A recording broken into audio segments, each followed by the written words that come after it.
And good evening. It's April 17th, Monday. We are here this evening for 4 hours of bargaining with the district and Jespa. And I think we have a fairly full agenda for the next 4 hours, including a break at some point for dinner. And then we'll be back to finish things off. So to get things started, let's go ahead for our live streaming audience, do some quick introductions, and we'll go ahead and jump right into conversations around today's agenda. So to start with, I'm Phil Bedford. I'm Executive Director of Employee Relations. Deneen Cusack, Director of Employee Relations. Matt Plero, Chief Student Success Officer. Jeff Pearson, Executive Director for the Department of School Safety. Sarah Smith, President of JCPK Preschool in Jeffco and Jespa. Trevor Byrne, President of JCEA, bus driver. John Duran, President of Jefferson County Maintenance Association and electrician. Xander Kashub, Kitchen Manager and Jespa President. Vicky Flores, Jespa Staff. Darcy Hassler, Paraprofessional. Jessica Goodkin, Director of Special Education. Mark Strelo, Director of Custodial Services. Katie Jeter, Director of Resources, Food Nutrition Services. Okay, thank you, everyone. So we do have a tentative agenda, knowing that as we come to the table that there's opportunity to modify and make suggestions, et cetera. So I guess I would entertain modifications. I believe I see that you had already inserted number 4, Jespa Article 6 language, which entails compensation. We would like to talk about Article 4 work assignments. We think this is our version 3. We know we've gone back and forth a few times, but I'd like to have another conversation around getting maybe a little closer to some agreed upon language. And then, of course, your Article 6 language. The district is prepared to present a compensation and benefits package proposal tonight, and I'm sure there'll be some dovetailing into Article 6, but we essentially want to put this on the table this afternoon.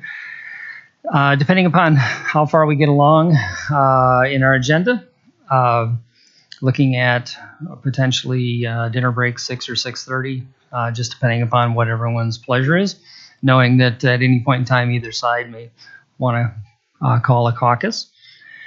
And then I'm sure that after the dinner break, we'll be talking about different counter proposals, discussions, et cetera. Our next negotiation session is a week from Thursday, excuse me, the 27th, I believe it is.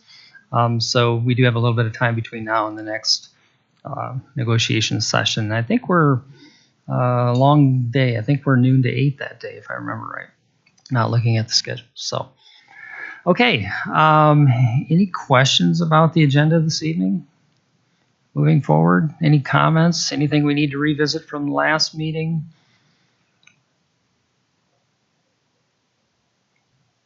Wow, hearing none. I think we're ready to move along then.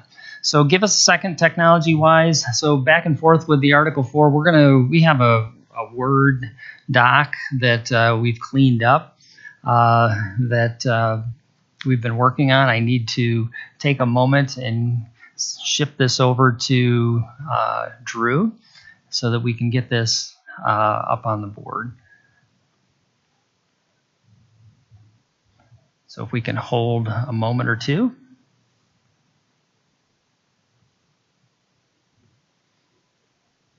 And I'm going to have him help us navigate the scrolling. That way it'll keep him actively engaged in our negotiations this evening.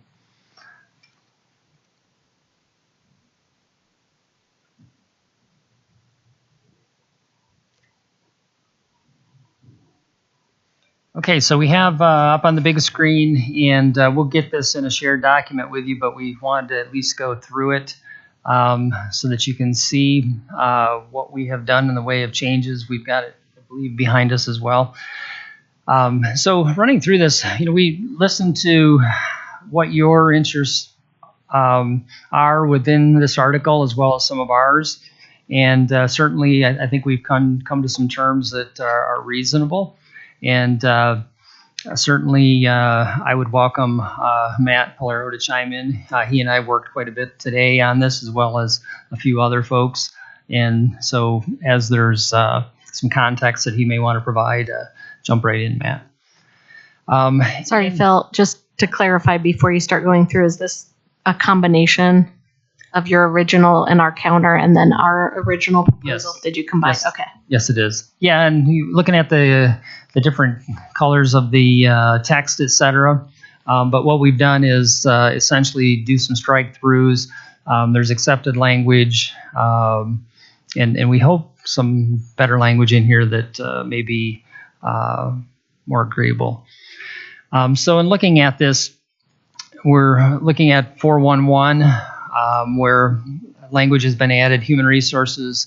We did take out the vacancy list, but because we addressed that in another point, human resources will provide Jespa with regular updates on the list of currently posted positions to ensure that all available job openings are promptly communicated. One of the things that I think is important to know is that as positions become vacated, it doesn't always mean that they get filled.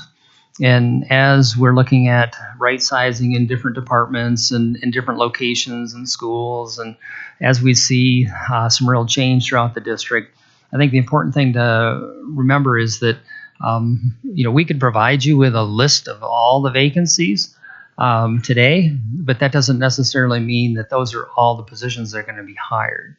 And likewise, we could provide you, or you could even look on the job board and provide you with a list of all the postings. And 5 minutes from now, that could change because there's just a constant evolution of positions throughout the district. And, with us having so many employees, it just makes it really difficult. But we certainly can provide updates on a list. But we certainly wouldn't want to say that that's an absolute list that hasn't changed by the time you even receive it. In 412, we are wholeheartedly in agreement with improving practices with regards to job advertisements and postings, and adhering to, and I think you said this before, was a standardized template that includes the following information. We made some minor changes to this, and with it, we're talking about that information that's in black that was in or continues to be in the negotiated agreement. We did put, except for, when we talk about department and or specific location, and that was some new language, except for pool position and or positions assigned by district departments. And that helps us with those pool positions or district department positions because we don't always know. And there's some flexibility in hiring those positions. And then we included the template language up above that we struck your language with regards to HR must provide a consistent template. We think we've captured that in that first sentence. There's a little bit of wonkiness in this, and with regards to some of the size of the fonts. So we're going to scroll down to 414. And it wasn't your eyes, it was the font. So the font looks larger. And we're talking about district being able to post pool positions, and the district may post pooled positions for high turnover and high volume jobs that require continual recruiting. And we feel very strongly about that. If we scroll down to 4.2, we have in here, and help me out a little bit, Matt, I think we talked about, is this looking at the Word doc, the correct title? Yes, so this section was previously voluntary and involuntary administrative transfers. And there was some back and forth around the language between transfers and reassignments. And we propose changing the header to changes in work location to provide more clarity around what this actually entails, which is what gets into the language below. So in this Word doc, we should have a strike through for everything on that top line, and the new title would be changes in work location. Okay, I think that was probably a Google Word item. And so we went through and we did a strike through 421 all the way down to some new language on that next page, and then indicating that some transfers of employees from one work location to another is unavoidable. Under normal circumstances, administrative reassignment of employees will be kept to a minimum. It should say, I'm not sure why that's not struck, it should say employees may be reassigned by central departments. That district departments piece should not be there. Okay. So we'll correct that. To different work sites within their work units based upon the needs of students and programs and at the discretion of the program manager. And again, there's a little typo for some reason in there. Yep. Employees may be reassigned with notification anytime a need is determined and/or anytime district administration believes the reassignment is in the best interest of the employee and/or district. When possible, the district will provide the employee advance notice and the reason for the reassignment. Some circumstances that may lead to reassignment may be based on district, school, or program needs, such as student enrollment changes, programmatic changes, student need, example given, IEP goals, etc. Requests by employees due to personal circumstances and/or employee accommodation needs. Decisions concerning the reassignments will not be made for arbitrary or capricious reasons. Reassignments will not be used to promote an employee. Yep. So again, the idea here was to get to more clarity around what this actually means and how it's applied with some specific examples so that it's not arbitrary, for example. Could you just clarify what part of that you don't intend to have up there, though? But you just said there was a part that what you don't. Yeah. So if you look at it's sentence. Give me 1 second. Where it says this, it's the second sentence where it begins with employees, district departments. District departments should be struck. It should read employees may be reassigned by central departments. And then later on in the same sentence at the end where it says of the district, that should not be there either. Thank you. That.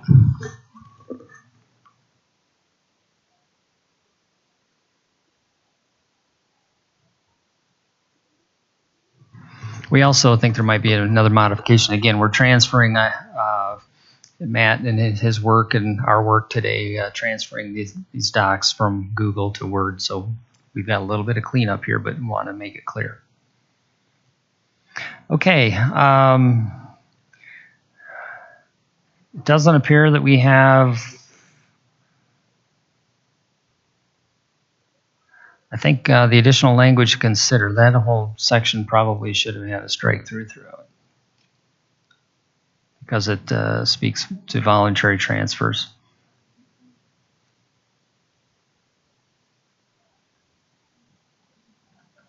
Correct. The additional language to consider, 422 all the way through 425. Yep. Again, additional language, and we'll get this clarified. That whole section, 422 through 425, because it relates to voluntary transfers, et cetera, that we've essentially eliminated, and involuntary transfers, we'll make sure that that has been struck through. Okay. So we're essentially getting rid of the whole concept of voluntary, involuntary, but still providing some latitude with reassignment for a variety of different reasons, both employee needs and the district needs.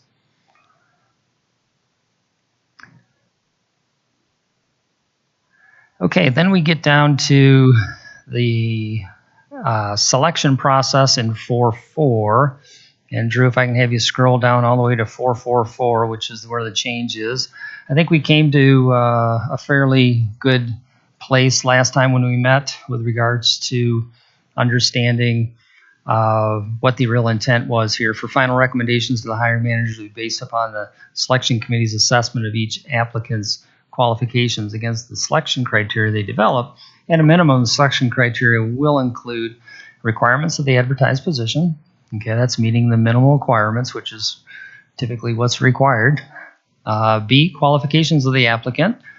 C, applicant's overall work history / relevant experience. And Phil, and this, I'll own this. I don't know why this didn't copy, but the applicant's past job-related performance and overall work history was previously struck, which is next after what you just read. Okay. And then what remains in that letter D is reference check conducted by hiring manager. Correct? Mm-hmm. Yeah. So we did eliminate the applicant's past job-related performance and overall work history. Okay. Okay. And then 445, we had some conversation around the selection process, and we did strike through the hiring manager must consider the selection committee recommendation, but is not obligated to adopt it. We had some other language.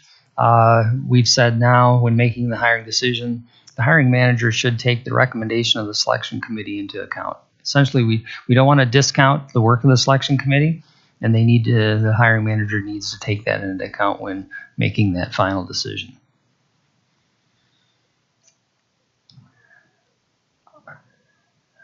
Under 446, and again, this isn't, we went back and forth. It's more semantics than anything else. And assuming there is no meaningful difference was the original language. We're saying, assuming there's no measurable difference. And measurable is probably a little better terminology because it speaks to the matrix and how our hiring managers come to conclusions through a measurable means. So we've inserted measurable instead of using the word meaningful, but that's not something that we're absolutely stuck on. And if your desire is to keep meaningful in this part of the document. Okay, moving down to 4.5, probationary period. We've gone back and forth. Originally, we had proposed 120 days for probationary period. You had countered with 75. We think 90 is a nice place to land. We did strike through the language with regards to the provide paid in-person new employee orientation. What you're asking for is admirable. It really is, and it's ideal state. We just aren't there, and it's going to take some time to get there. One of the things that we think is really important is, yes, we want new hires coming into the district to be very much aware of their pay, their benefits, policies, and introduction to the Jeffco culture. We just have to create that, but that's going to take some time, and that's something that we can just do overnight. Or reinvent. And we really do believe that doing that can come out of one of our monthly collaborative work groups. And we can commit to saying for next year in our collaborative work groups, one of the items that will be worked on will be a new employee orientation process. And I say we because it involves human resources and what we do with the onboarding process, but it also includes not only district level, it could include some requirements for departments. And we know that departments do a variety of different things depending upon the department for their orientation.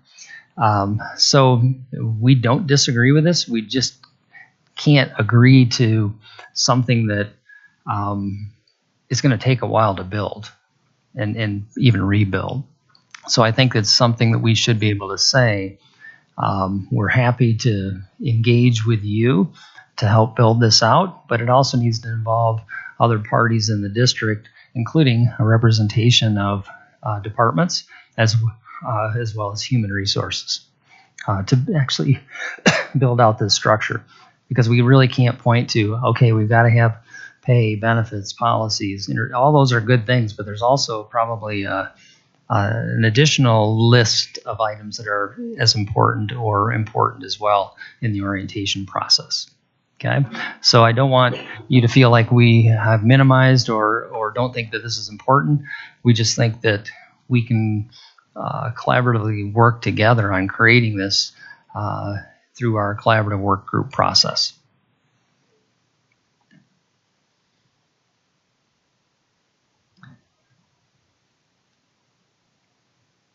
Okay, and then we'll jump down to 4.7. Failure to maintain qualifications. And again, this is a Google Word thing. It really should say maintaining qualifications. We certainly agree with your terminology so that it's a positive and not a negative. Under 4.7.1, we did strike through covering the costs of educational licensures, endorsements, etc. And then also 4.7.3, we did a similar in that, again, we need to understand what this all entails. We have requirements in our skilled trades departments. We have requirements in our special education areas. We have requirements in maintenance, custodial, etc. We really need to know what that all entails before we can commit to it. And again, this is probably another area that we need to spend some time defining and creating and building collaboratively together through our monthly collaborative work groups, and really be able to provide us and help us build out that agenda. We do say at the bottom of 4.7.3, if an employee is required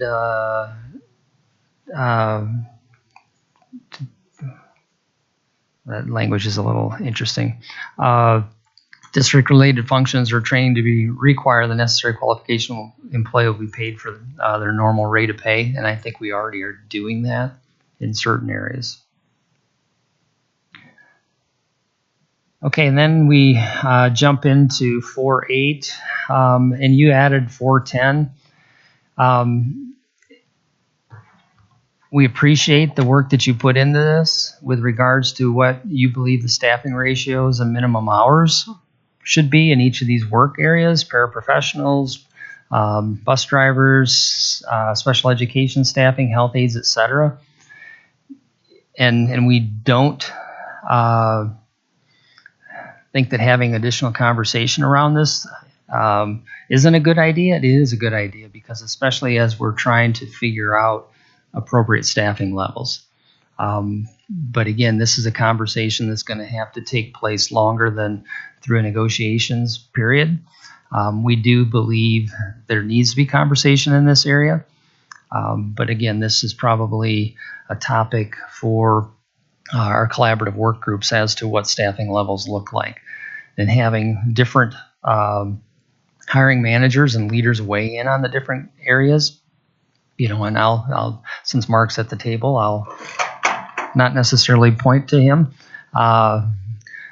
but certainly having a better understanding of what our custodial needs are, or in Katie's case, our food nutrition services folks, the needs are, depending upon the school, location, etc. So we appreciate the desire to have it codified as to what you would expect or would you want as a union for staffing ratios. We're just not ready to make a commitment to this, but it is work that we want to have conversations around. And again, that's potentially a commitment for our collaborative work group. We will do some cleanup here. Again, the jumbling between documents wasn't great. But what we probably could do at this point is either move forward to the next item on the agenda, or if you wanted to take a quick caucus for your team, and we'll work on some of the technical difficulties of this article. And that way we can also get you an electronic copy as well. So whatever your pleasure would be at this point, unless on the surface you have questions or we want to go through it another time. Yeah, I think if you need time to clean up anything that you saw that you didn't want, that's fine. And we can just exchange it before we go to our caucus. Yeah. We don't need to work on it right now, but And that is my sincere technical No worries. difficulties, so I apologize. We'll Yeah. make sure to get that cleaned up. The content that we presented, I think, is what's most important, but we understand that you want the language the way we would propose it. So we'll go through and make sure that those strike-throughs are reflective of what we shared. Yeah. And send that over. just so we can counter it You bet. very well. Thank you. I think we could present our Article 6. Okay, that's great.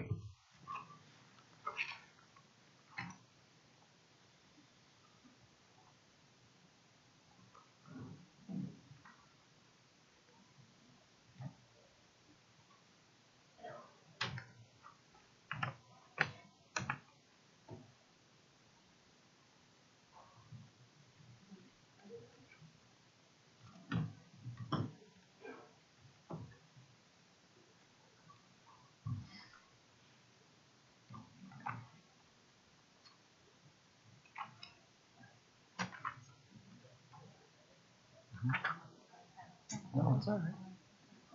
No.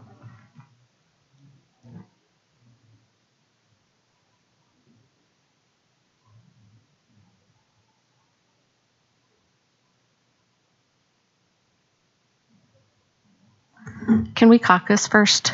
And maybe you guys could use caucus. Yes, absolutely. That'd be a great idea. 10 minutes Yes. or more? Well, how about if we reconvene at 10 minutes to 5? 15 minutes? 15, sure. All right. Sounds great. Thank you.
Okay, and we're back from a 15-minute caucus, and we'll turn it over to our friends from Jespa.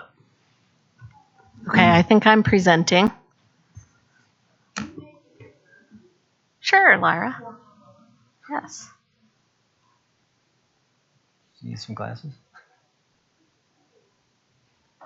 All right, so back when we first had our first bargaining date, we gave you guys our interests and solutions to our interests, and some of those interests and solutions had to do with systems around pay, placement, etc., how we pay folks, and we thought those sections of our proposal went best in Article 6. So you got our Article 4. This was kind of what was left from our first proposal. So you'll see in our proposal there's a couple of comments.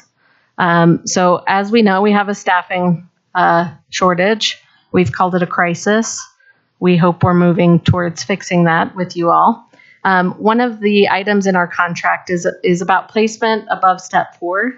And is that the appropriate number? Why is that the number? We have our union brothers and sisters in surrounding districts that have experience, maybe 20 years experience in Boulder or Adams 50 or Denver, where we could really benefit from them coming over here if we could pay them and meet their pay as to where they are and what experience they've gained in another district.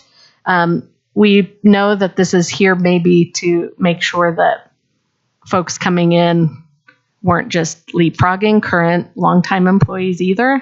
So there's probably a balance there, but in a staffing crisis where we don't have enough paraeducators to meet student needs and we're relying on outsourcing to private companies, the better thing to do would be to figure out how to bring people in and recognize their experience instead of moving to outsourcing.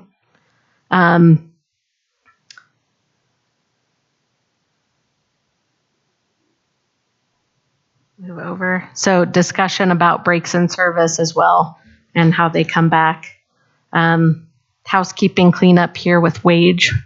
We've preferred that versus salary. So anytime we see salary, we should clean it up. Vicki, not to interrupt, could I ask a clarifying question? So the first couple, it looks like those are questions for conversation. Is that because I don't see a proposal? Right. Okay. I think we'd like to make a proposal, but wanted to discuss to see what you all thought and what might be reasonable. Thank you. In the spirit of collaboration. Looking at Lara. She loves that word. Okay. 617, 618, and 619 are all to do with longevity. And these allude to the gaps in pay between 7, 11, 16, and 21 that our senior employees, as they move towards the top, get stuck without any step movement. And so we just wanted to highlight that as we work together on a wage schedule, that those are potentially subject to strike through. So we just need to come back to these as we work on the new wage schedule. All right, here's the meat. We believe that reclassification is a really important part of this article due to discussions we've had in wage committee and due to extreme staff shortages. So I believe the district brought language to strike all of this in prior years, last year maybe, because we had a lot of issues probably with the food service, the MEQ, and we were kind of going back and forth about what this language even means. And so it is a little, the current language is a little ambiguous. I don't think it's showing the strike through very well here. Oh yeah, here it is. So we're striking through some of the current language about how this works and trying to reestablish it to really figure out what it means. So what's a reclassification versus an audit versus a market adjustment? And those words have been used synonymously in the past, and we think they all mean the same thing. But basically, we're trying to figure out how do we go above and beyond just adding a wage adjustment to the whole schedule when there's clearly jobs out of market that aren't meeting staffing needs. So, for instance, I think we got a market analysis from Scott that showed bus drivers. We have a shortage of bus drivers, and the jobs are being filled maybe more and more by rideshare companies who are being outsourced. This language should be used to look at why we're short bus drivers so that we can do a market analysis and do a wage adjustment for that job category instead of resorting to outsourcing to fill the need when we see that we have a pay adjustment that needs to be made. Did that make sense?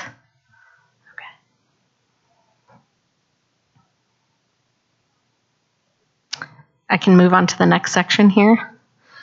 We made a cleanup, or we made a proposal here to premium pay due to a recent grievance we had over a really scary weather event when students weren't here. There is premium pay for snow and ice removal for all of our CDL folks that go out and plow snow, but no premium for any custodial services. So they might get called in outside of their normal work hours to plow sidewalks and around the school and be subject to unsafe conditions driving. And then they're outside, they're not in a vehicle. And so we believe they should also receive a premium just for fairness there.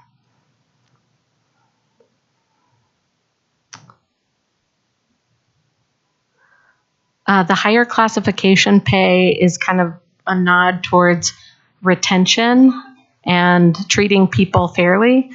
It's a little bit of a housekeeping adjustment because Article 4 includes any employee who fills in or who does a meaningful portion of someone's work that's in a higher classification. So an hourly food service worker filling in for the manager should be paid as the manager if they're doing a meaningful portion of the work. We tried to just simplify the language in addition to that housekeeping change. And that goes back to Article 464, which we changed last year, but we hadn't adjusted this language yet.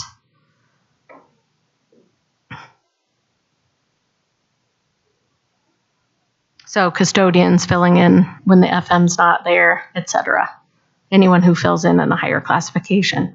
A paraprofessional in a school filling in as a paraeducator should be paid as a paraeducator, even if it's, temporarily for a couple of weeks instead of, earning their normal wage. You want to incentivize and respect that people are stepping up and filling in, and this language should apply.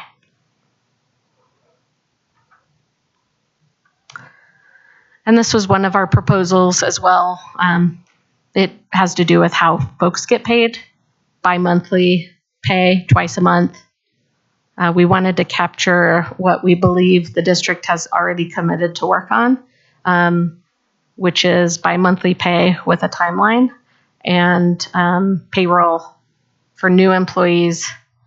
We're open on this, but whatever we can agree to get them a paycheck without them having to wait 6 weeks till they get their first paycheck, so they'll stay.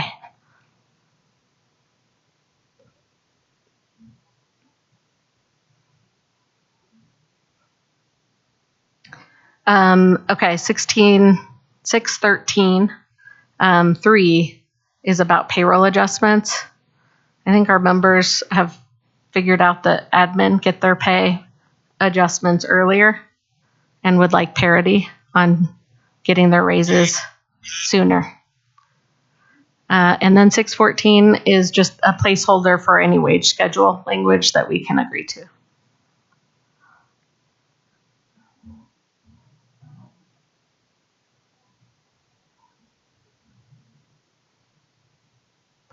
And I don't know if your proposal today includes a wage schedule or not, if we're talking about that today or if that's an ongoing discussion. But we are curious. Of course. Yes, we do have high level compensation proposal for you. Can we go back and talk a little bit more about your initial document? And just to even take one more step back further, I think we are going to be ready with a cleaned up copy of Article 4 for you that we've now, I think, made some changes, and I think we're in pretty good shape so that you can actually have it, see it, and we can share it. Okay?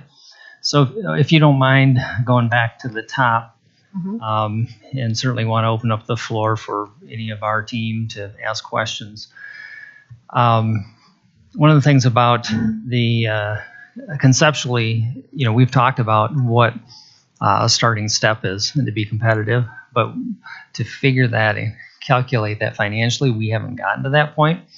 And I'm wondering whether, and this is, again, high level conceptual, a next best step is to do this on an incremental basis. So hypothetically, I don't think what we would want to do is jump to a new system where a person can start at step 10 and get approval from HR for step 12 because we, have to anticipate what that additional cost might be. Okay. The other unintended consequence, as you mentioned, the word leapfrogging, is if we have folks who've been hired in and may not have gotten all their years of experience built into the system, and they may be at step 6 or 7, and then we allow someone from outside to come in at step 10 or step 12, for example, approved by HR, that may create considerable discontent amongst current employees. So I think we really need to be careful with this. And maybe there can be some sort of conceptually a gradual process. And we do this in smaller pieces, maybe over time. So again, hypothetically, and this is conversational, that maybe we adjust that by 2 steps. So a hiring manager, Mark Strelo, and custodian can bring somebody in at step 6 based upon previous relevant experience, and then get approval for maybe up to step 8. The reason why I have some caution, again, is not knowing the total anticipated cost or expense. But I'll also tell you, in talking with our operational managers in particular, they're very interested in being able to be more competitive in our market and being able to, and I'm not going to name where folks would come from outside, but to be more competitive, to bring folks in and be attractive to them, so that if we're going to hire an electrician from outside of the district, that we can bring them in at a rate that is more competitive with maybe where they're at. So we certainly get that and understand that. I think there's just some caution on our part that we don't want to leapfrog employees and not be able to take care of current employees who didn't receive this benefit upon hire. And then I'll also say too, it would be very difficult and very problematic to recalibrate every employee who may be impacted by a change in this plan. Okay, that could be very difficult to do. It's not saying it's impossible, but it would be extremely difficult to do. Essentially, what we'd have to do is, using custodial as an example, we'd have to ask Mark to go back through in all of his hires in recent years, in the last, let's say, 6 years or 8 years, were they granted years of experience prior to coming to Jeffco that we now are catching up steps for them.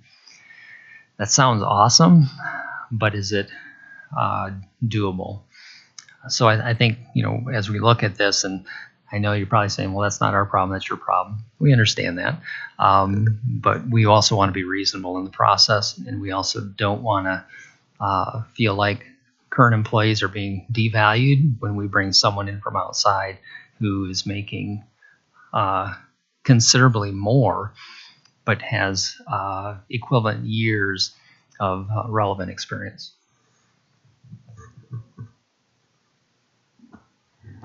Yes, we get that. I think one thing we want to highlight, just in terms of our current language, is that this isn't being done anyway. So when we talk about who current employees are, current employees include a lot of new employees. I feel like I've seen 700 new people come onto our list this year, which is a huge number of people.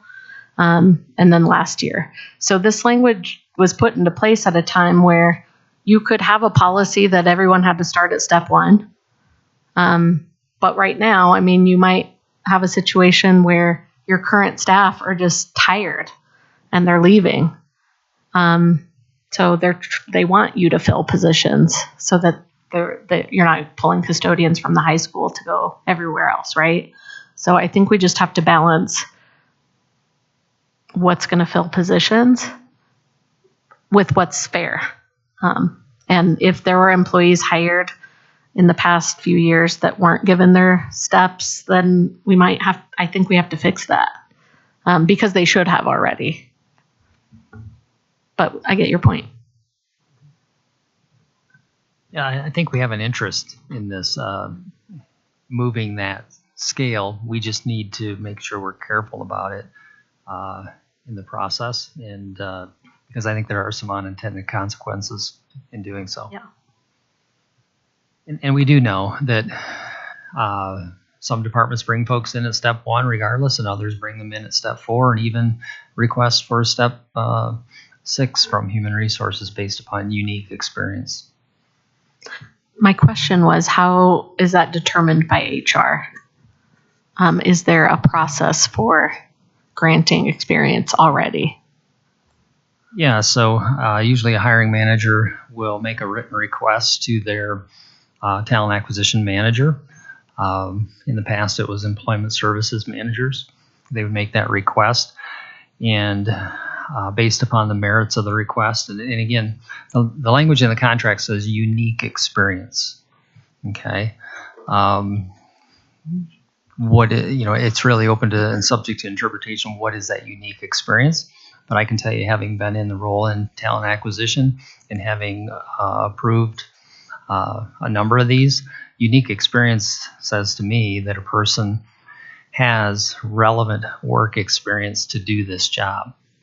And if I look at, and I'm going to use John's field as an example, if I look at somebody who has unique experience, I'm going to say, yeah, this person's maybe worked in the private sector for X number of years as an electrician and has done this work for that period of time. So unique to me says relevant experience, comparable.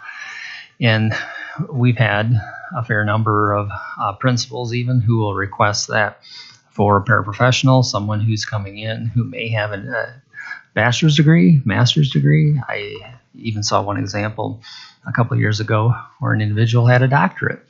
And we're saying, yeah, that's unique, that a person would like to be an instructional para and they have earned a doctorate or a master's or a bachelor's even.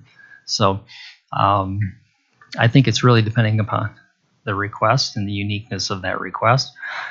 And I will say that in most cases, I believe those requests are granted because a principal or a hiring manager from operations will certainly say, you know what, I really believe that this person deserves to be able to come in at step 6 because of what they bring in the way of credentials and or experience.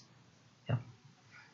So it's usually a pretty easy decision that's brought forward. I'm going to jump in here if I may.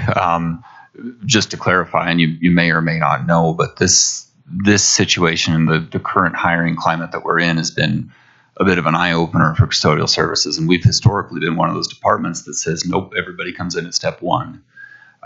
We're no longer doing that, just so that you know. You touched on some of the things that we're struggling with currently, though. The system, and how do you evaluate that? How do you determine what is relevant and what isn't relevant? And we're working on some things internally to make that happen. We want to make sure it happens consistently, right? That it's applied evenly for candidate A and candidate B, so that we're not treating anybody unfairly. And then the second layer to that is verifiable work experience. It's unfortunate, but we have had people that have claimed experience that when we tried to verify it, it didn't pan out. It wasn't the reality. So, yeah, I agree wholeheartedly. I think that this is something we need to look at, but I think there's some systems that we need to put in place to do it properly, if that makes sense.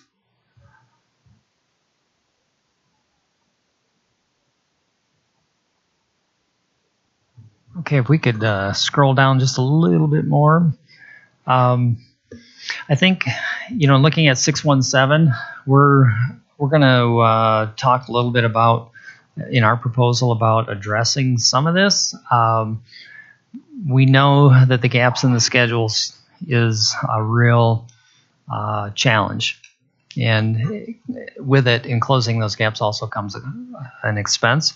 But what we, and I know we want to solve all the problems all at once, but what I think you're going to see from our proposal in a little bit will be some bite-sized improvements, and then with the idea that we're going to fix the system.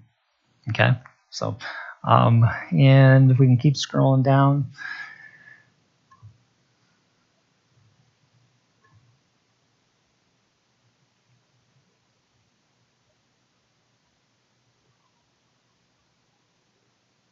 So my question would be, with regards to your language concerning 621, the district must meet with Jespa to implement a plan when the vacancy rate has reached 10% per department or job classification. What would be the intent? I get, we're happy to meet with you, absolutely, and happy to discuss the challenge, the problem at hand. I guess what I would have more of an interest in knowing is what would be the intended outcome. Because it's, and 10% is a rate. What is the actual best practice within the market to say we're at a critical shortage in any type of a job? Is it 10%? Is it 15%? Is it 25%? Is it 5%? So just curious about where you may have arrived at that number. Yeah, and you might have a different number to counter as well, but it is to try to address paraeducators, bus drivers and assistants, custodial, food service, and the big jobs where there's shortages. That's our intent, is to figure out a system that gets us together to get a plan in place that moves. I mean, we've been complaining about shortages for a couple years now, ever since probably before the pandemic.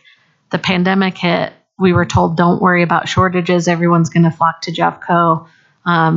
We're not going to give you any pay increases because we don't need to, kind of response. And that's not okay. We need to look at situations where we're cutting routes so kids can't get to school. We're not providing what they need in the kitchens. So your workers and managers in the kitchens feel overworked. Custodians feel overworked. Whatever that number is, we have to come together to have a plan, is what we're asking. And not like, okay, let's put some Band-Aids on it. Let's start outsourcing. It'll just be for a little while. Trust us. It won't grow. Don't worry about it. This kind of gets us moving proactively together on something that we can be accountable to. So I think, again, we'll look at again, I don't mean to necessarily use this terminology, but a bite-sized approach to working towards a bigger solution. So I think we'll have some information that we can add to the conversation. Yeah, and I just wanted to highlight, right? Jeffco Thrives 2025. We have a section around our people, our strength, and an initiative around a strategic retention and recruitment strategy that may include differentiated pay scales for hard to fill positions. So like that common interest is there. How we get there over the course of this next 3 years, I think that's where there's opportunity for us to work together. And I think what we hope you'll see in our proposal tonight is the start of that work, knowing that it's not an end point, it's a continuation, but a starting point to continue.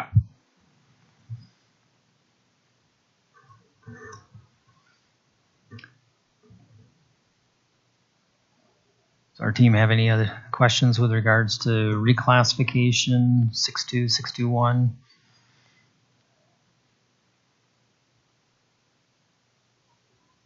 Okay, we can go ahead and scroll down a little bit more.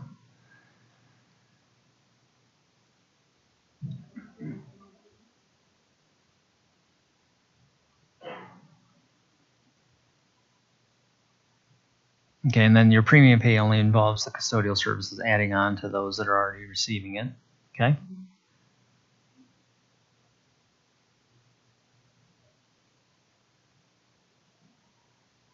And then fill-in pay. Okay. Was that it, or was there more?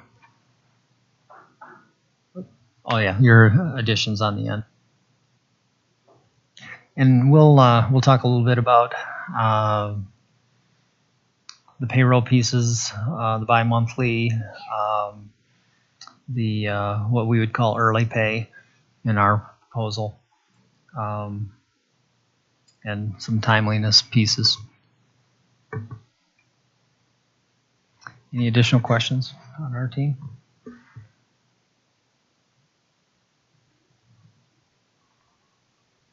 I think if we scroll back up to fill-in pay, I guess what I'm looking for here is some kind of a definition for fill-in. With assigned and assumes struck, I'm thinking about the example that you gave of a paraeducator, and I know that in the schools sometimes that's for a class period, or sometimes that's for a full day, or sometimes that's for a full week. Is there a reasonable time period that would qualify as an official fill-in, or is it an immediate? And of course, I'm thinking from a managerial piece. How do we make it happen, right? That's one of the things that we currently struggle with. Is if you're assigned and assume those duties, that makes sense, because then at the department we know it's coming, and it comes down to budgetary, it comes down to planning, and it comes down to coverage, and it comes down to lots of things that we have to somehow balance with doing what's right for the employee. And just so I'm clear, my opinion is what's right for the employee is to pay him at the higher classification. So I guess I'm just looking for a definition of the word fill-in. What does that mean? Yeah, so when we were working on this, I think we kind of came to essentially any duties. Being a food service worker, I think about times when I was managing my kitchen and I had to leave for whatever reason. I'm going to pick up food, I'm going to a meeting, I'm going to do something. The hourly workers in my kitchen are the ones responsible for my kitchen when I'm gone. So if they're taking on the responsibilities of the kitchen, that's the manager's job, really, right? And so if an emergency happens, if something happens where they have to step in and be the responsible party, they should be paid accordingly for that. So any fill-in duties. So I'm sorry. Any for any period of time. So the example you gave was even half a day or correct, yeah. Hours. Okay. I'm just looking for clarity. Yeah. I mean, it's often it can happen unexpectedly too. Sure. We understand that. There have been times when I've had to go get food from another school or something, or go to the warehouse to pick up food. Where I was working, that would be anywhere a half hour, 45-minute trip. Okay. And so if I'm out of my kitchen, the manager is gone, there needs to be somebody in that kitchen accountable and responsible, and they should be paid for that. This would go for preschool as well. So if we have a preschool para or ECIP that has to step in for the licensed teacher, there's a pay discrepancy there. So that should be reflected there as well. Part of the conversations we were having too kind of pointed towards potential also. So in custodial, I always, I hear people filling in and maybe they don't have the experience and can't have, as the language said, a meaningful portion of their duties or something. But as we all know, there's a lot of responsibility in school, especially when it comes to even in all of our job classifications, whether it's an emergency or something really out of the ordinary. A custodian could really end up in a position of, and to me, it's really about the potential of what could happen. on the clock. Mark, I've had the opportunity to go into meetings with a few custodians lately, and I remember one case in which a custodian was being asked why they didn't answer their phone on December 29th to come in when the district's closed. Like, you better be ready to come in and cover anything needed at any point in time. And I found that to be, if the FM calls in and the custodian needs to come in to fill the day shift instead, they should get call-in pay or higher classification pay to do that. Otherwise, like, what's the incentive to be constantly on call to be able to cover anything your FM wants you to do? And I just wonder how many people have been told you're on call at every moment to be here whenever I need you to, and they've just decided that this is not a job that respects their time outside of work. So if they knew they were getting fill-in pay for being there at a time outside of their work when they're covering for their FM, I feel like that would be incentive for them. Whether you've had the opportunity to train them in supervisory duties or not, it seems like the right thing to do.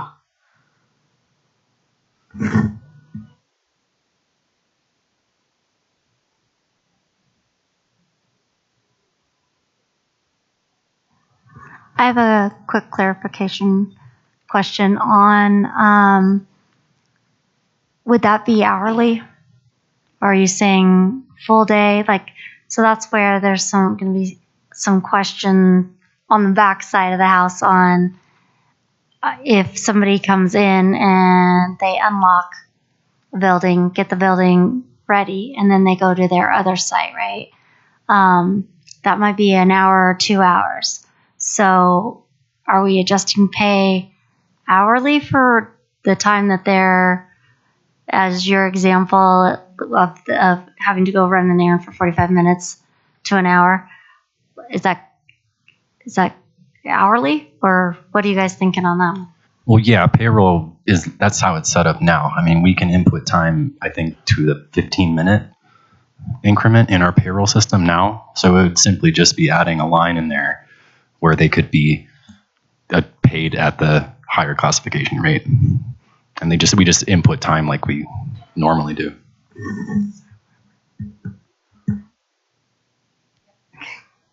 So I just want to, in thinking about this, particularly in the food service environment, I do have some logistical concerns about something like that, particularly if you think about manager meeting day. I'm not sure how many managers leave to get here for our monthly meeting. Let's say it was mostly all of them.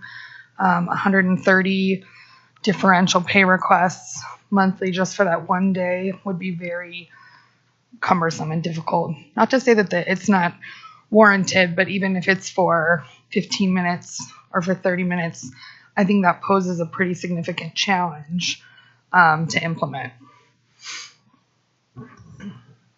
Is that for the cost, or can you tell me a little bit more on what you're looking at to be a hurdle?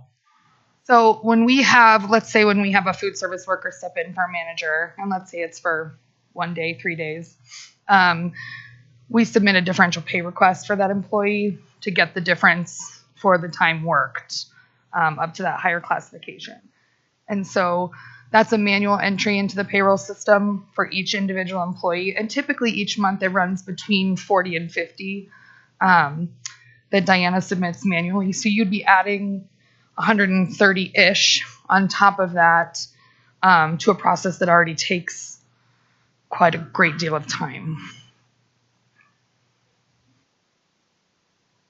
I know, Mark, that in meetings with you, I feel like you brought up the challenge of actually entering the time. Is it what Katie's describing that you all deal with?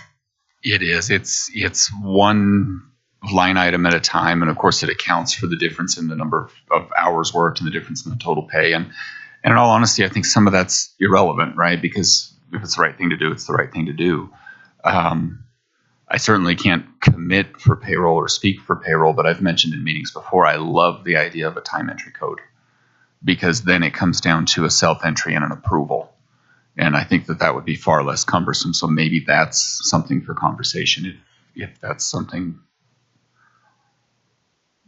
Yeah, is the problem related to the annualized pay? Is that what the issue is? Is that they're not entering their hourly time necessarily like an hourly employee generally does? Is it because you have to kind of override what's already in there as annual pay? Or what's the It's a what's the deal? system piece where everyone, their job code helps trigger the payroll. It's a systems piece. And you would have to do an override to do any chunks of time. So again, I would have to defer to payroll, but it's not just an ad pay or a situation where you would just add on your timesheet. It would have to run through a number of different processes and departments with probably compensation and payroll impacted.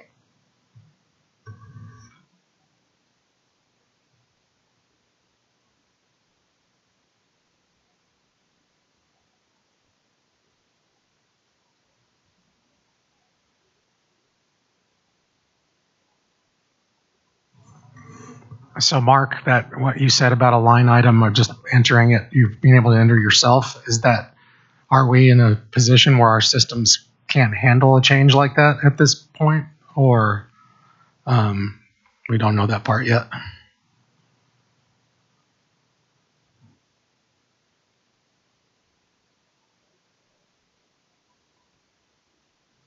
I think either way, this is already language this isn't new. We've had this since last year, the year before. But I know that it's been a struggle to actually pay it because of the system doesn't allow it the way that you need it, right? So I think we have to figure it out regardless. Yeah, I think one of the pieces that I think helps leverage or kicks in the differential pay or fill-in pay, whatever you want to call it, is the language with regards to the full duties and responsibilities. And so when does that actually happen, right? And I think Mark has experienced that on numerous occasions where a nighttime custodian, for example, may be filling in for a head custodian and assumes full responsibilities. And so, again, even saying full duties and responsibilities isn't real clear. But I think the opposite end of that spectrum is it by 15-minute increments? Is it by half hour? Is it by 45 minutes, hour, whatever that might be? And how do you manage that? So you're right, it's a systems issue because we're not set up that way. So what's a reasonable approach to do this? Because we, as a district, believe that if you're doing work that's in a higher pay grade, higher classification, yeah, we don't have to make any bones about it. You should be compensated for it. Don't have an issue with that at all. And I think in most cases where it's known, people are compensated. But it's right now, I think Mark been doing it. It's a manual process. So it's not something you just click a couple buttons or the employee who's impacted will go in and pick off a menu as to what position they're working in. You only get a choice and you get to put your time in, but you don't get to change your job classification. That has to be done on the backside or the management side of the process. So figuring that out so that, and again, it's not to minimize the importance of this because we want people compensated appropriately, and that in all fairness, right? And it's a matter of being able to figure that out and make sure that it happens consistently. And just reiterating what Vicki had said, that's already there. So we should have a system for it.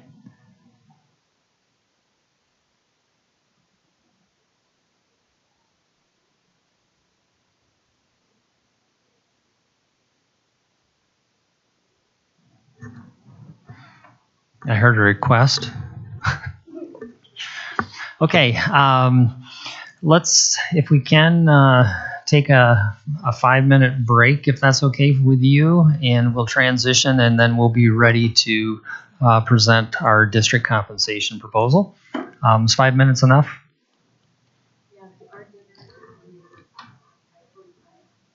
Our dinner is coming, so do you think you can present your proposal where we could caucus by 6?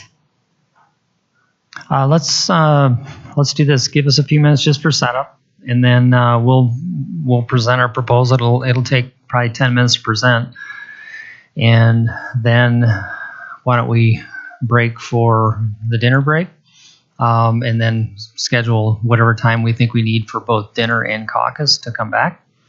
But let's take 3 to 5 minutes right now. Is that okay? All right.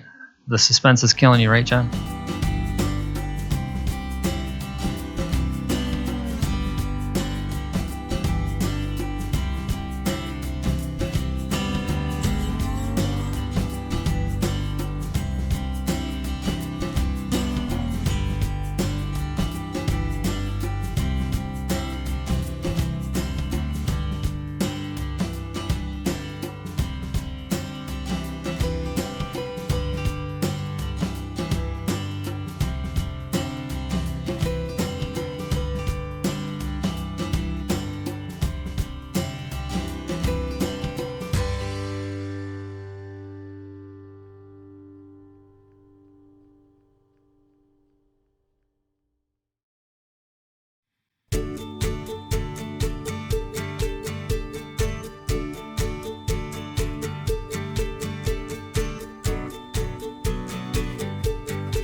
Okay, and we're back from a short break after having conversation around Article 6 compensation that came from Jespa.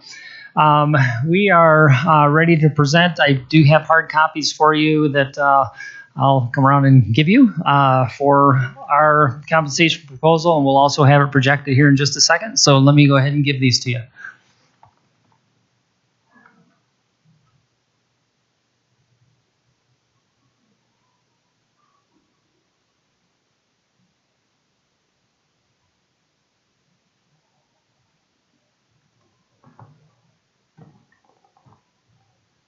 Okay, and I think we've got a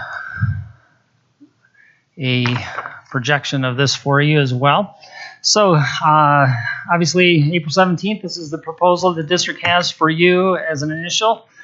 We want to run through, there's essentially 7 steps to this. In looking at this, it includes also the benefits piece. So under number 1, we believe that we can honor the annual step for employees plus either the $1 per cell or look at a 4% increase per cell. So making an adjustment to what was in the agreement for last year. So honor the annual step for all employees plus either the $1 per cell or looking at a 4%. So we're talking step. The $1 that was discussed last year, or the 4% increase per cell. Okay, and the reason why we're looking at this as a 4% versus a flat dollar rate is over time that does some interesting things to a wage schedule, and so by having a percent in there versus a flat dollar rate makes a difference depending upon where you're at on the schedule. Anything? Looking at number 2, that speaks to the benefits piece, provide an additional $10 per month to the total of $559 per month. That's the amount the district pays per employee, or a benefit of $6,700, a little over $6,700 per year that's paid for an employee towards their health insurance. So that would be an increase for the monthly, which also increases the annual contribution by the district. Number 3, and this is in consideration of the current MOU concerning the compensation structure review process. The district is interested in extending this work by entering into a new MOU, thus discontinuing the current MOU, specifically for the purpose of working cooperatively with you to accomplish the following. And these are some of the things that we've actually kind of talked about with your proposal. Analyze the vacancy rates as of September, October of 2023. Look at those rates. Conduct a market comparison for all Jespa positions. Okay, we've started doing some of that work already. Make recommendations. And one of the things I do want to mention too, some folks might think that doing that market comparison is really easy. We don't always have an apples to apples comparison. The other thing that we've got to keep in mind is we have 97 different pay grades in our system for support staff, 97. I can tell you that many districts will have less than half that. So we've created a really big pay structure, and by actually going through and looking at job types, job categories, classifications, etc., it's a challenge. In addition to conducting that market comparison for all Jespa positions. And again, I think you have an interest, we have an interest in making sure that we are more competitive in the market. And I know we don't always like to use the word competitive, but we've got to be able to stack up against our job market competition. Make recommendations on ways to simplify and improve the salary schedules based upon the combined vacancy and market comparison data. Recommendations will be made by February 24th. So that's the work that we're saying specifically in, we have a current memo that is the wage structure review, but doesn't really define the work. Yeah, let's take a look at it, let's review it, but what do we do with it? And what we're saying is put a little more specificity into the process and be ready to make recommendations so that come February of 2024, there will be some hard data and information ready to be rolled out for this conversation in less than a year from now. So in addition to the first 3 items, moving into number 4, which does address some of the market issues that we've identified already, and this is to address positions with higher vacancy rates. In the meantime, the district will offer an additional 4% increase per cell for the following positions. And these are the areas where we have the highest vacancy rates: bus drivers, bus assistants, special education paraeducators, and ISPs. And we'd have to make sure we've got the specific job codes to be provided in an appendix. So we're saying that those essentially 4 positions, bus drivers, bus assistants, special education paraeducators, and ISPs, are in that category of being really hard to fill, and we have had higher vacancy rates than normal. Now, this is not saying that we don't have higher vacancy rates in other areas. We've identified these areas in particular based upon a market analysis that was recently done with 11 different employee groups that are the most populated. Most populated meaning we have more employees in these areas than other areas. Okay? So these are what we would consider the most critical areas right now to address. Number 5, to ensure the district can expand supports for student safety, and we all know what the current environment is and what our schools are challenged with continually. The district is also wanting to offer an additional 4% increase per cell, and that should be per, for campus supervisors. So an additional increase to them as well. We haven't carved them out as a high vacancy, but in recognition of the attractiveness of this work and our ability to bring people in, we believe that there needs to be an additional increase in campus supervisors, campus security. Number 6, provide employees the option to accept, and this addresses, I think, part of what your ask was from your Article 6 information. Provide employees the option to accept a partial paycheck when they start with the district that is available sooner than their first official paycheck. Choosing this option means that their first and second paychecks will both be lower than a standard full month's paycheck. In other words, we know that if a person is hired early in a month, that currently they don't see a paycheck until the end of the next month. And that is really hard for people in the affordability.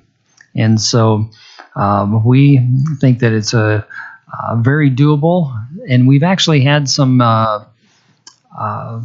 times where we've done this, and there have been some requests made to do this for employees because of the hardship of not having a paycheck for potentially 6 or 7, maybe even close to 8 weeks. So we think that's doable, but we also do it or can do it. The caveat is that doesn't necessarily give you a full paycheck maybe in the first 2 or 2.5, 3 weeks that you're here. It's a little smaller, but helps you get by.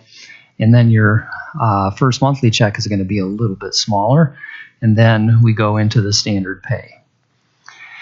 And then number 7 is something we've talked about in the compensation review committee as something that is doable. But I think we've got to do this with acknowledgement that there are some unintended consequences. So the district will no longer calculate and include holiday pay into your hourly rate of pay on the wage schedule, which causes it and gives it the appearance of being inflated.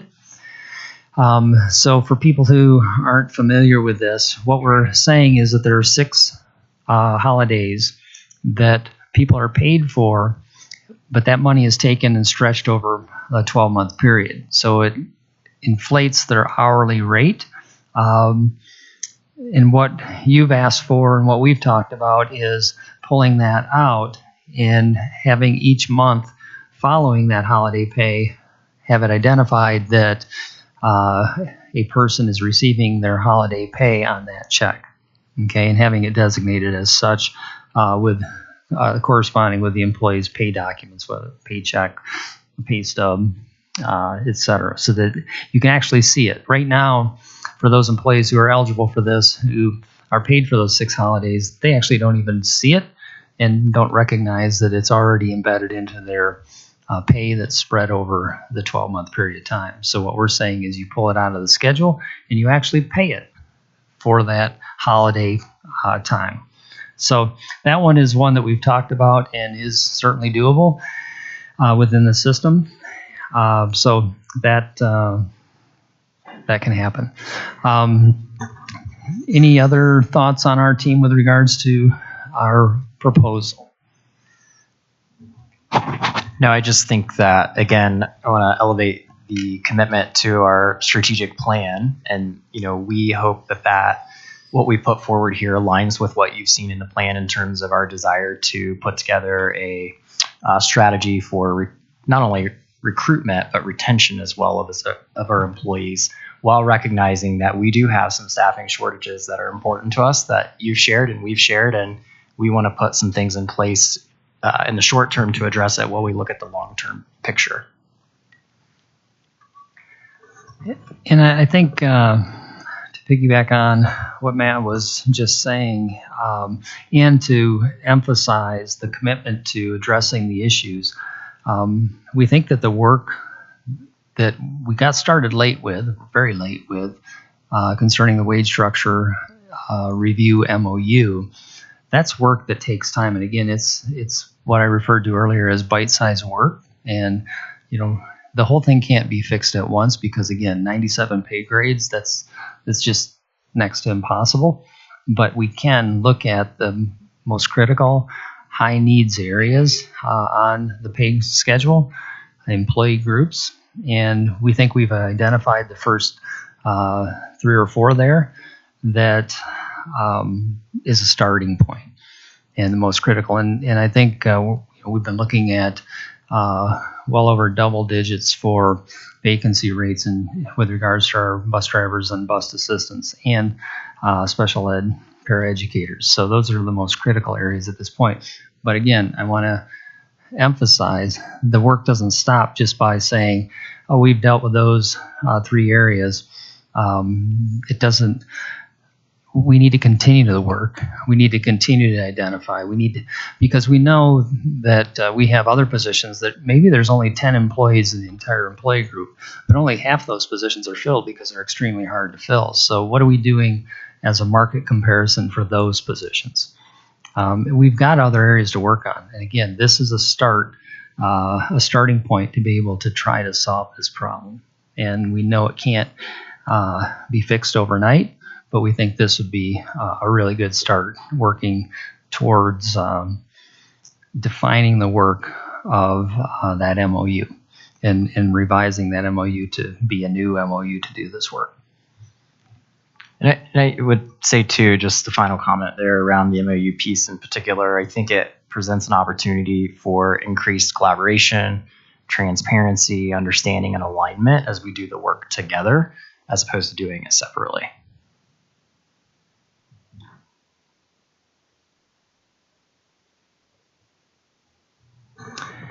And I think that's what we have to present. I know that you may be a few minutes past what you were anticipating as your dinner time, but didn't want to minimize the opportunity for this conversation.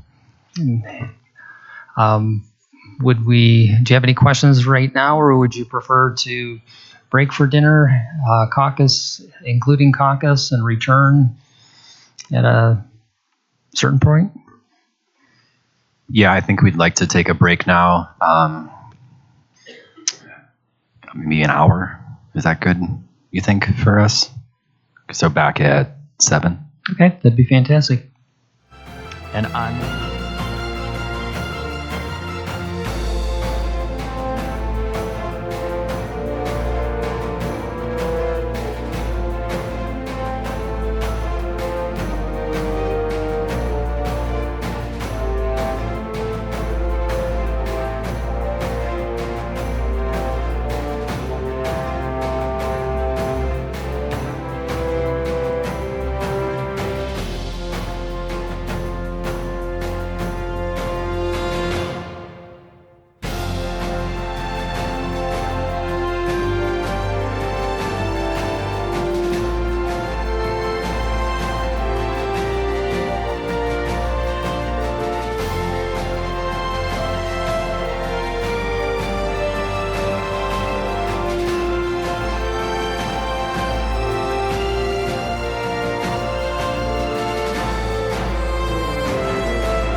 Okay, and we have returned from dinner break, caucusing, and ready to wind up our evening for about the next 38 minutes. And a question I guess I have for you, we did send the revamped, retooled Article 4 that with the correct version, having the complications between Google and Word. Sent that to you, Vicki. Do we want to review that an additional time this evening, or what's your pleasure? I think we'd like to just comment on it as well as the financial proposal a bit, maybe ask some questions about both. Okay, that'd be great.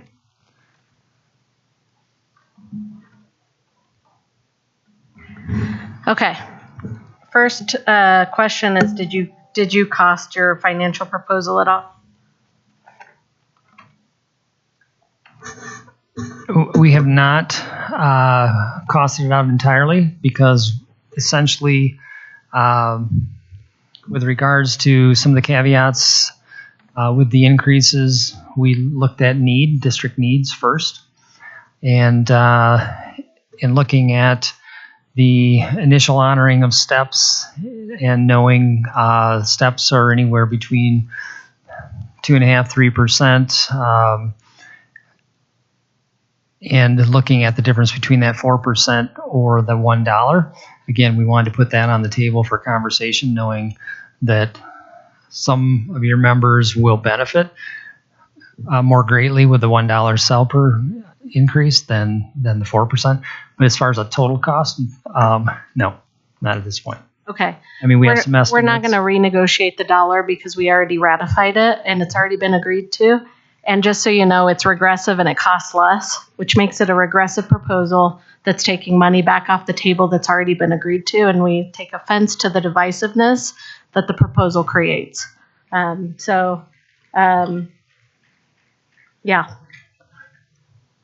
4% increase. Are you costing that on the whole district as a whole? Or do you plan to, is that the proposal for administrators as well? That's for this group. We have not done all the costing of it, and we'll get that information for you. Okay, just a heads up. We generally see that we get a percentage-based proposal from the district that includes administrators who highly benefit from a percentage-based proposal year after year and cost themselves into it so they can have it. And if you give 4% to a lot of higher paid jobs, yes, it gives a lot of money to the people at the top. We have been asking for money to raise the minimum wage for a reason. So this particular 4% increase would raise the minimum not to 18, not even to 20, but to less than $18 an hour, $17.63 or whatever it is, which if I were a paraprofessional in this district or a food service worker, I'd be leaving and going to Denver today because of how this district is putting this proposal across the table. Thank you. Yeah, I mean, I don't mean to make an advertisement, but don't provide a regressive proposal that hurts the people at the bottom and expect that we're not going to figure this out and understand what it's about. Can I comment on that? There was no ill intent there. I think that's why it says or. We wanted that to be emphasized that we will honor what we've already negotiated out. The 4%, I think, was intended to provide some equity across the board and recognizing that some of our people who might be at the top of the wage scale and they're seeing their wages stagnate, it would value them and help retain people who've been here the longest, while at the same time giving an increase to the lowest wage earners, which would help with the recruitment piece. Okay, when we costed this out prior, and we got $2 last year and $1 this year, we were looking at 10% minimum increase for those at the top, maybe 8% for some at the very top in our unit. We have people that are making $90,000 a year right now. And so when we talk about equity, we're not talking about how to make sure people that make 90 or 150 or whatever y'all make to give you more. We're trying to figure out what is equitable for our students. And our goal is to fill positions where students need them. And that's Excuse why me for a minute.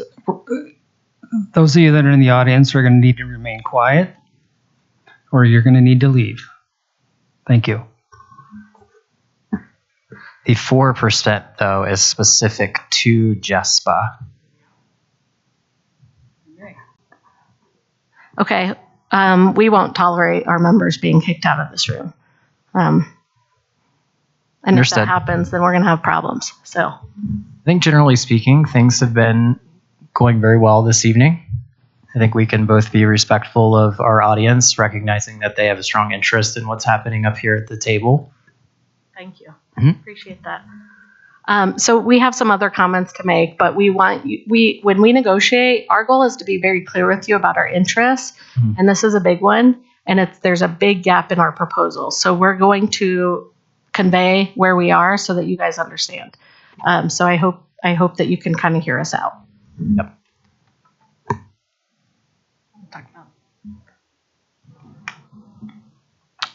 My question was going to be for clarification on number 1, because I didn't understand why we were going to go back on the dollar that we already agreed to last year.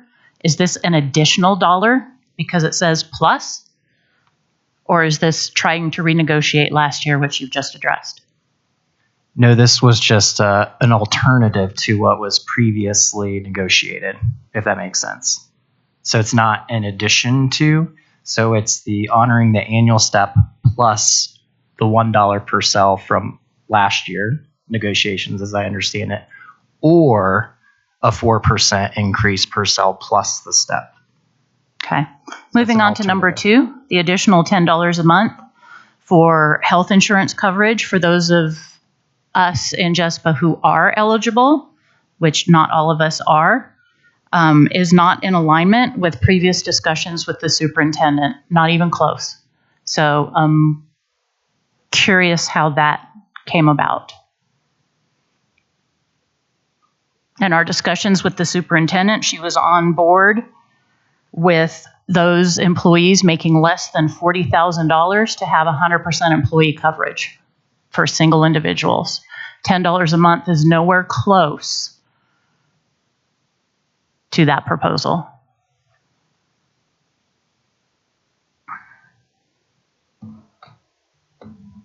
Especially when the rates for the insurance coverage, again, for those people who are benefits eligible, the increase is going between $20 and $45 a month increase.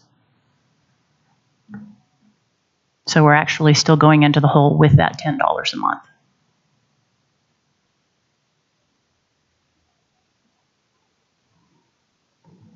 We're really struggling with throwing out the MOU for the wage and salary schedule. I understand that this team was not part of that negotiation. It's very uncomfortable and hard to swallow when an agreement's been made and we've brought forth different models. We're not asking for market comparisons for all Jespa's positions, just the ones that are overstaffed. We keep hearing it's too hard, it's too hard. That doesn't fly when our bosses come to us and say we are short-staffed, and we say it's too hard to do our jobs, and they say do it anyway. We've got to do what's best for these kids. And I'm sorry that the emotion's coming out of my voice, but when we at this table do our work, not on school time that we are not paid for, it's really hard not to get that same level when there's an MOU in on how to address some of these issues and it's not being followed.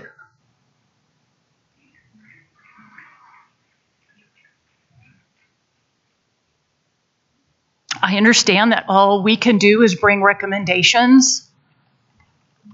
We can't do it for you, you meaning the district, not you all individually. I just need to stop talking.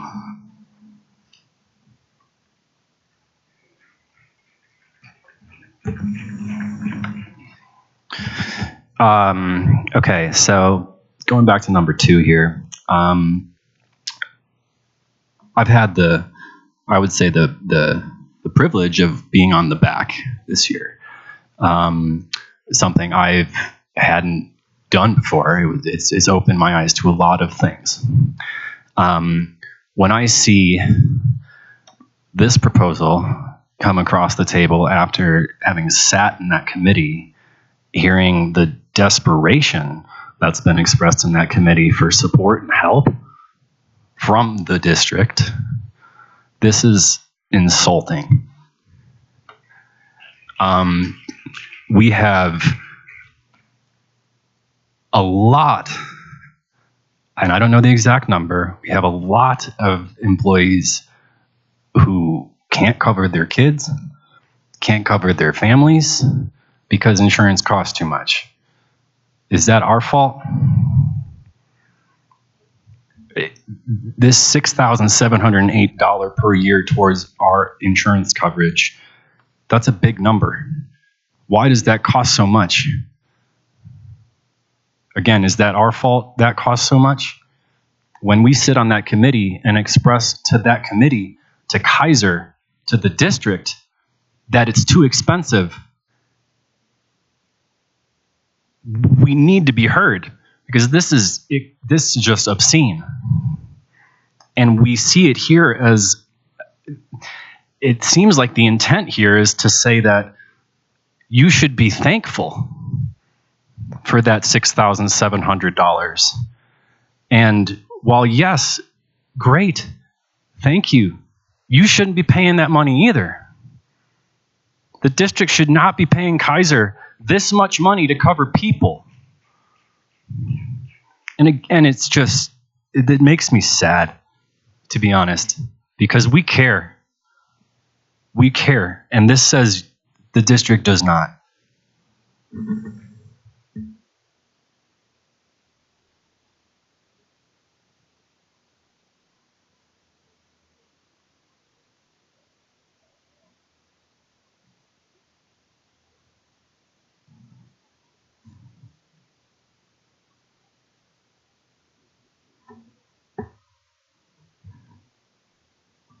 Okay, I'm going to address number 4 and 5 on here. So this is to address the positions with the higher vacancy rates. In the meantime, the district will offer a 4% increase to the following cells: bus drivers, bus assistants, special education, paraeducators, ISPs, and specific job codes to be provided in the appendix, plus additional 4% increase pre-sale for campus supervisors. So I have that question about that too. So we've been down this road with the bonuses, and it's because we singled out specific departments with that when we did the bonuses because of the vacancy rate. My first question is, did we do an analysis of the vacancy rates to come up with those departments? Do we have those numbers? Did you guys come up with those? Yes, and I think you might also have that information, but I could be wrong about that. But yes, we looked at vacancy rates for each one of these categories. Okay. And then I was asking as well why food service perhaps wasn't on there.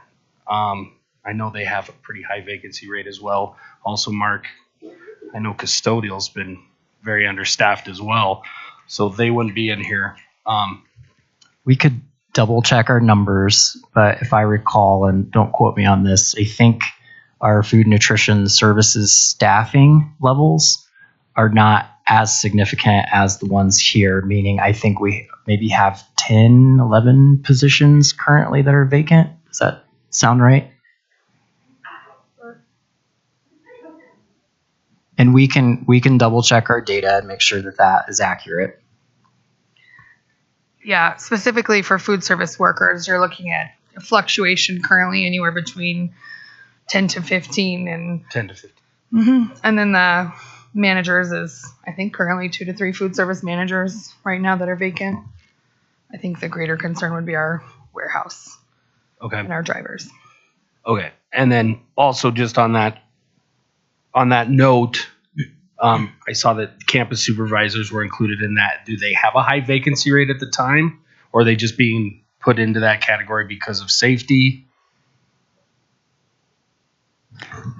We don't have a high vacancy rate with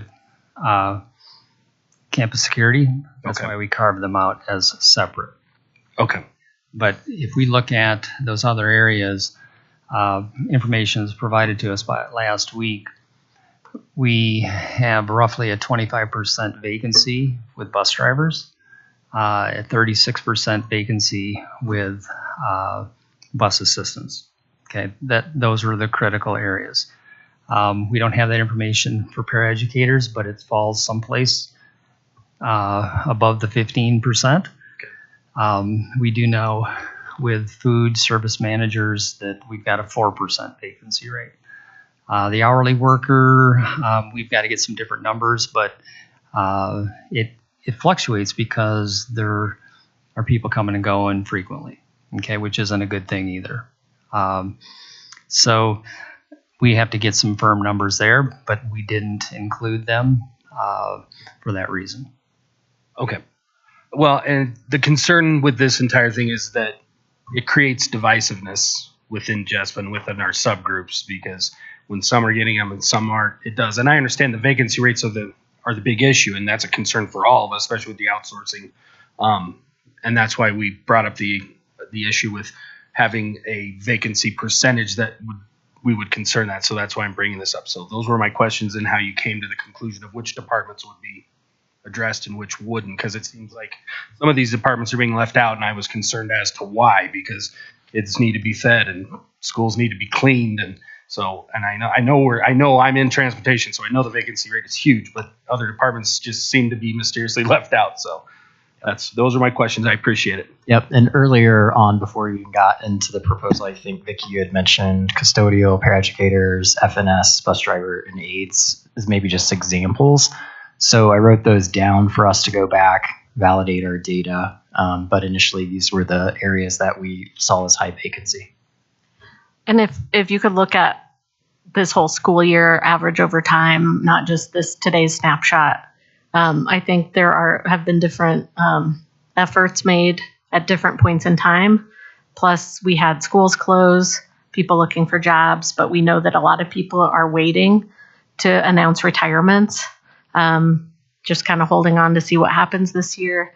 And I just wonder, food service with a bill that passed providing free food for all students, what is staffing need going to look like very soon? And like, even though you might have a snapshot today of current vacancies, that doesn't play into what vacancies are going to be maybe in August. Probably same for you, Mark, with schools closing, you're able to move people to fill vacancies, but with turnover, then how do you project what they will be in a matter of months? Yeah, well, and I think I shared here previously that at the height of this, we had seen 25% vacancy rates, which was just absolutely undoable, right, for everybody. Since that time, we've come down into the 12 to 13% vacancy rate.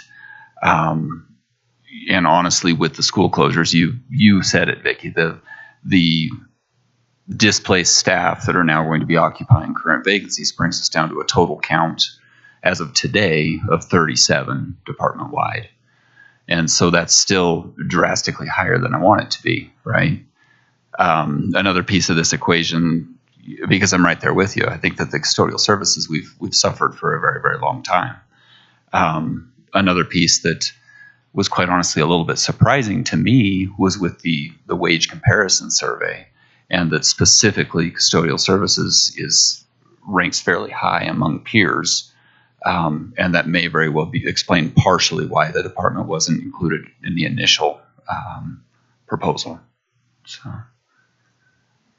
I think during our wage committee, where we've looked at the market analyses, like it doesn't give us a full picture just to look at other districts' wages either, because we're not looking at other districts' vacancies.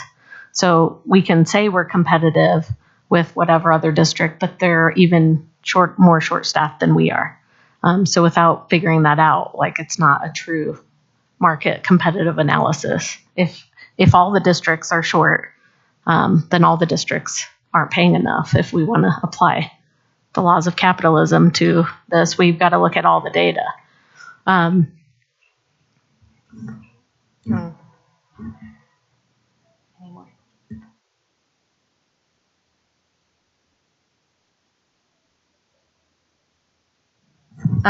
One piece of data that we looked at when looking at the costs of outsourcing and transportation, 4.5 million or so, a little less than that, as far as what we could find, was spent on 3 rideshare companies. And I want to pull up my spreadsheet because we costed out just what it would cost to give current transportation drivers and assistants. Oh, there's no one over there from transportation. I was looking for Greg. I don't know why.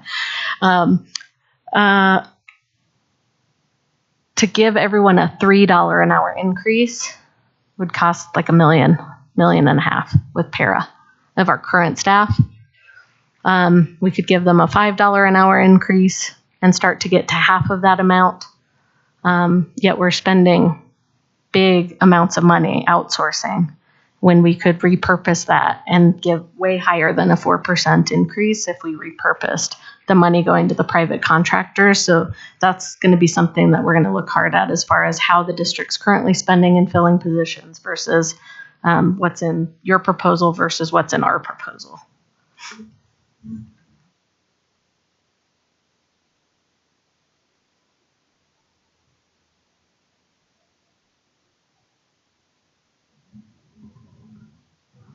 Okay, I think it started to be asked, but I didn't know if I heard the answer. Why 4% on campus supervisors?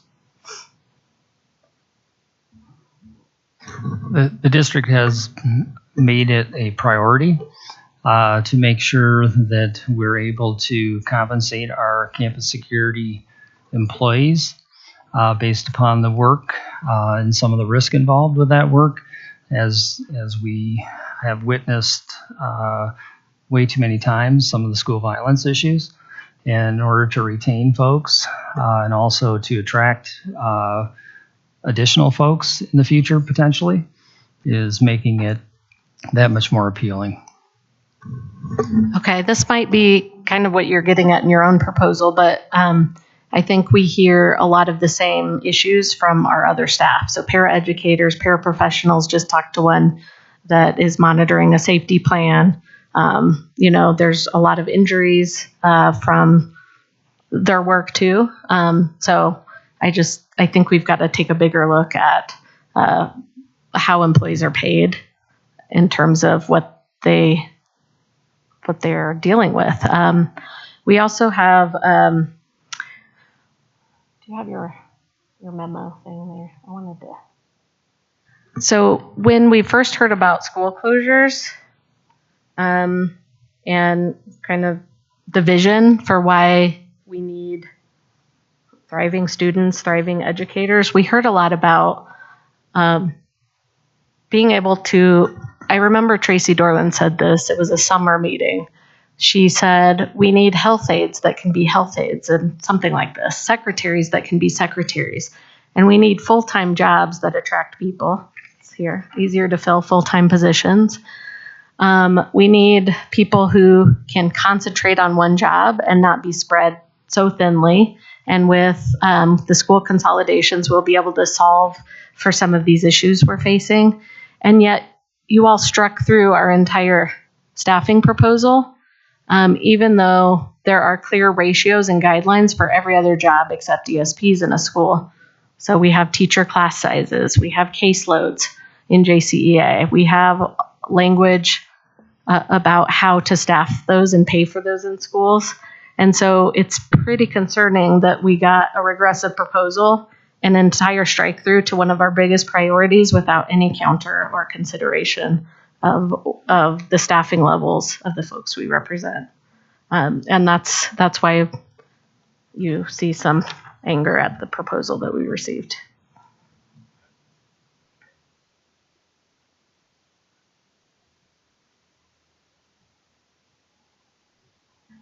Okay, one more comment. Just go ahead, Matt. Just want to clarify, Article 4, is that what you're referring to? Yes, the counter that you all struck through our staffing language.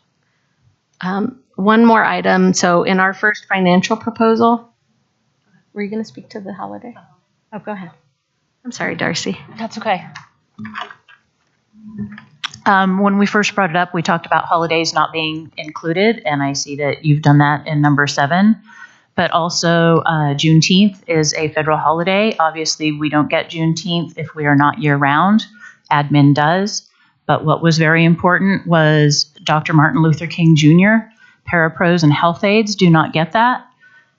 And I would like an answer as to why that was not addressed.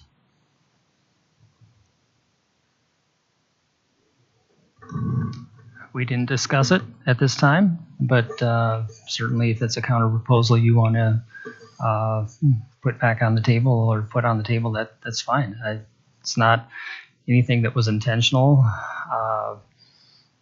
It wasn't a part of this conversation in trying to address this issue. Okay, the tie-in was the holiday pay, and that was the other thing that we had connected with holidays, was to adding that to the appendix. It's in our original, so we just wanted to understand if you were rejecting that proposal or just didn't include it. So, okay, thank you.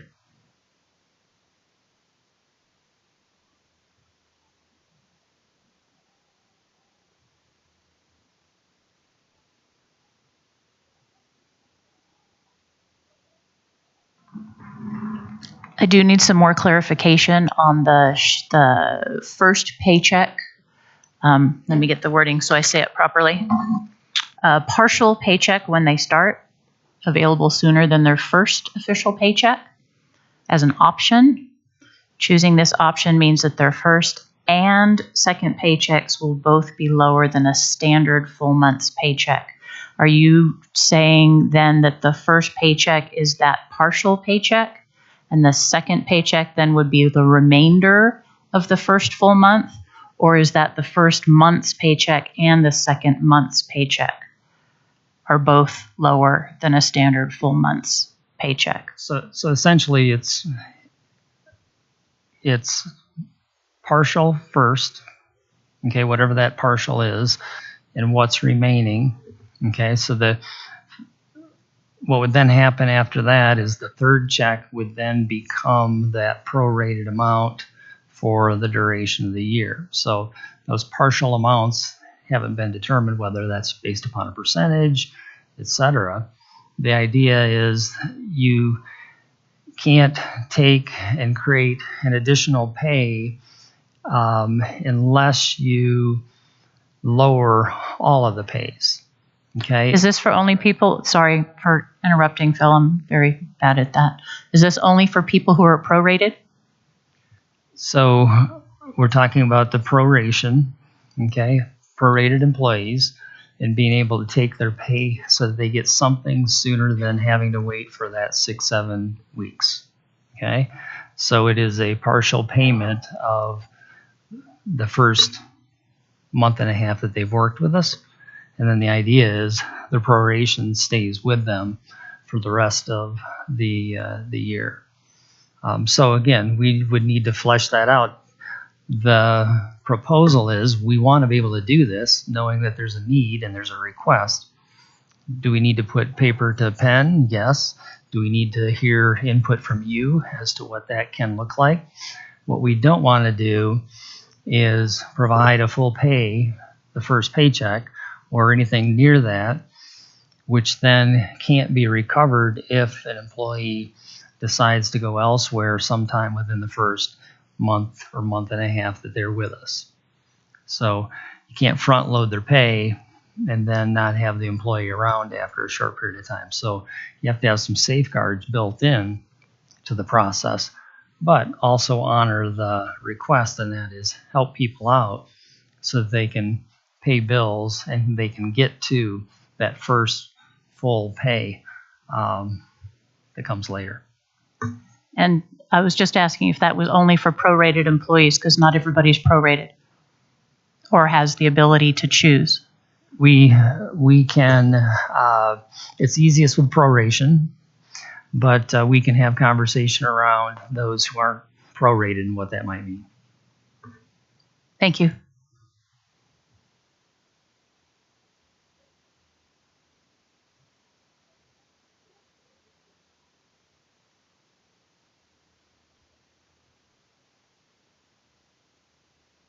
Can I just ask one question, a follow up on that for the, would it be possible to do like the hours worked weekly on those first two checks somehow, so you wouldn't be fronting pay that way? Is there some way to make that adjustment?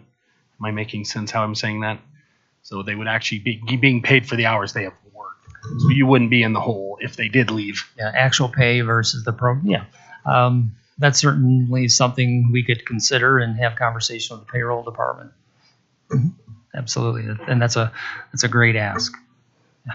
Just thought that might be a way to keep you guys safe and us safe. That would be a good guardrail on that.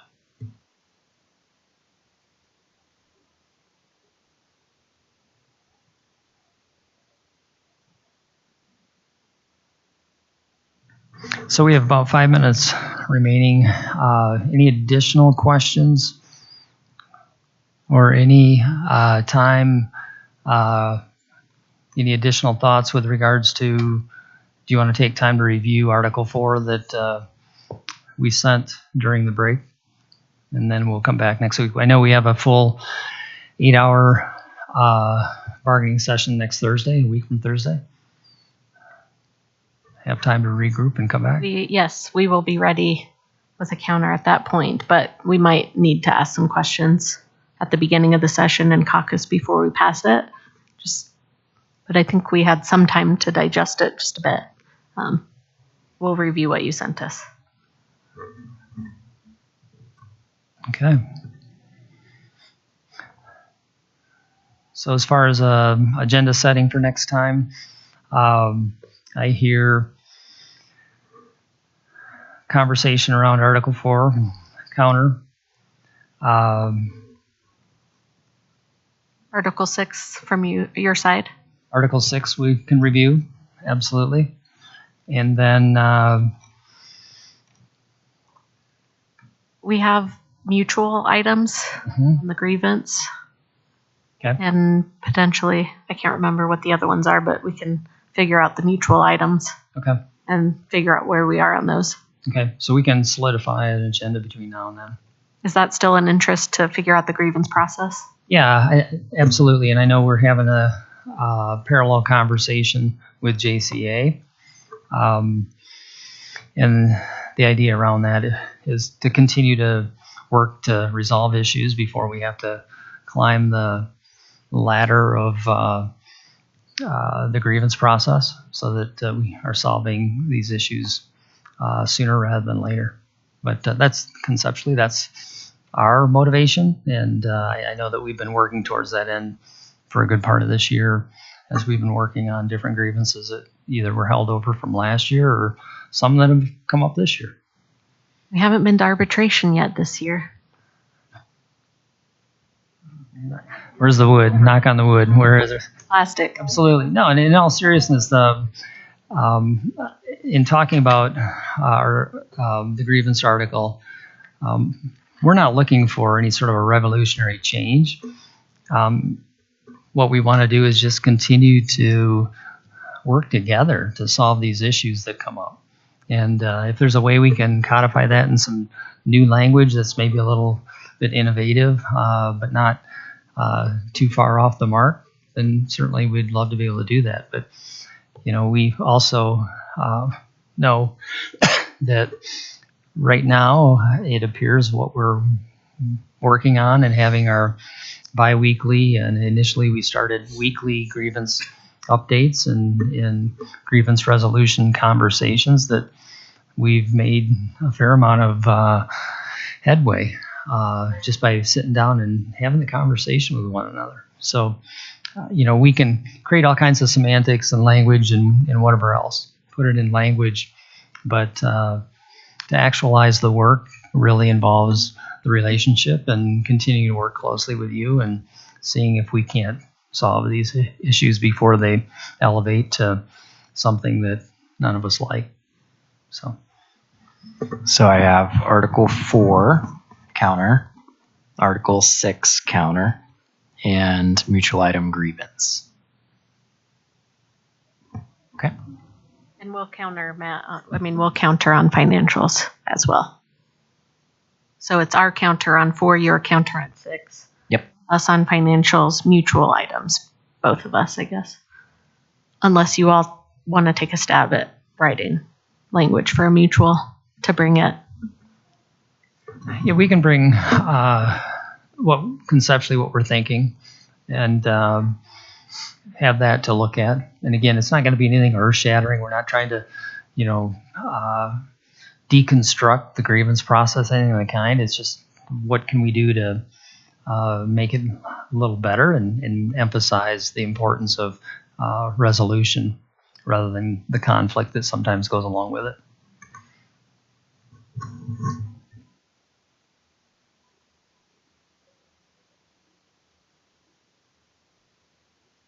Okay, is there anything else for the good of the cause this evening? I think we're ready to go.